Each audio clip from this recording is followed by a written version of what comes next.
Prej muajit qershor 2025, u tha se Garda e Republikës shpëtoi nga ish-drejtori Dallkauk me shumë njolla penale e vese Ermal Onuzi, por në vend të tij u komandua Simon Zereci, një kopje më e keqe në dosjen e të cilit ka fakte penale, abuzime me detyrën, akte antiligjore me vartësit e në jetën publike, lidhje me eksponentë të krimit e sjellje që bien ndesh me ligjin dhe figurën e oficerit të Gardës. Prej 7 muajsh i komanduar në krye të Gardës, 63 vjeçari Simon Zereci, pasi ja ka parë hajrin favore dhe përfitimeve të paligjshme, e krekosje si cub, ka nisur lëpirjet dhe pazaret për t'u emëruar drejtori Gardës me mandat 5 vjeçar. Sipas ligjit numër 33, datë 14 mars 2021, kandidatëve për drejtor të Gardës së Republikës u duhet kaluar në skaner figura dhe aktiviteti i tyre, që nga dita e parë e punës, nëse e kanë nisur në Gardë ose në detyra të tjera të forcave të sigurisë, ku mund të kenë shërbyer jashtë tyre. Sipas dosjes personale, Simon Zereci, drejtori komanduar dhe kandidat për drejtor Garde me mandat të plot,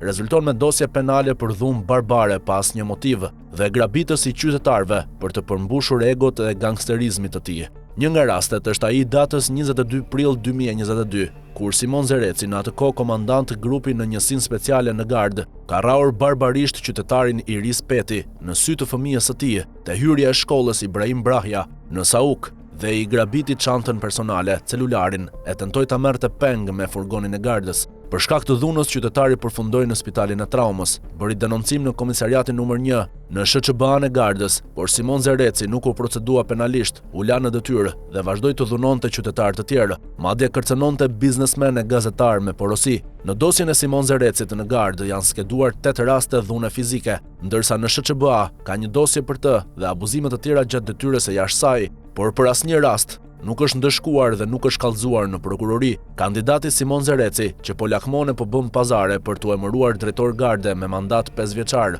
është proceduar e hetuar për vjedhje fishekësh, pajisjesh e simbolet të Gardës, megjithse u vërtetua që ua kishte dhënë eksponentëve të krimit. Çështja ndaj tij u pushua, por ky rast i cënimit të sigurisë së Gardës dhe bashkëpunimit me krimin është në dosjen e tij, kur në muajin maj 2023, nga inventari i njësisë speciale të Gardës u zhdukën 4 pistoleta. Dyshimet dhe gjurmët quan te koloneli Simon Zereci, por përsëri ai shpëtoi përballjes me ligjin, ndërsa fakti penal është në dosjen e tij në Gardë e SHQB-a. Nuk është rastësore që emri i Simon Zerecit ka dalë në lidhje me vetvrasjen brenda Gardës të ish shoferit të ish ministrit të brendshëm, Fatmir Xhafaj, por edhe në lidhje direkte të provuar me aktivitetin kriminal të 6 gardistëve dhe ish gardistëve të arrestuar, dënuar e përjashtuar për trafik armësh, droge dhe kontraband. Që Simon Zereci të pranohet si kandidat për drejtor Garde, duhet i verifikohet figura e integritetit, se përse është karkuar nga detyra e përjashtuar nga strukturat e Gardës dhe për dokumente false, me të cilat është rifutur në Gardë në vitin 2013.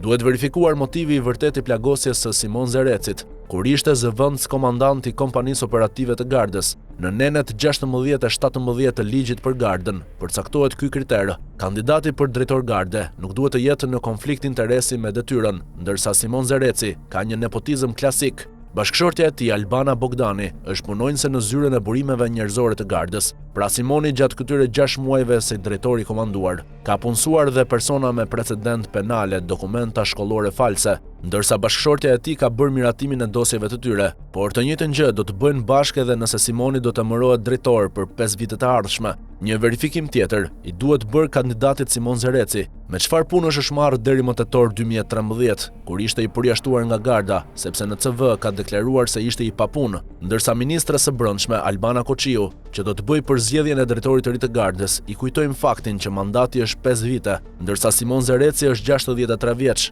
dhe sipas ligjit duhet të qëndrojë 2 vite në detyrë.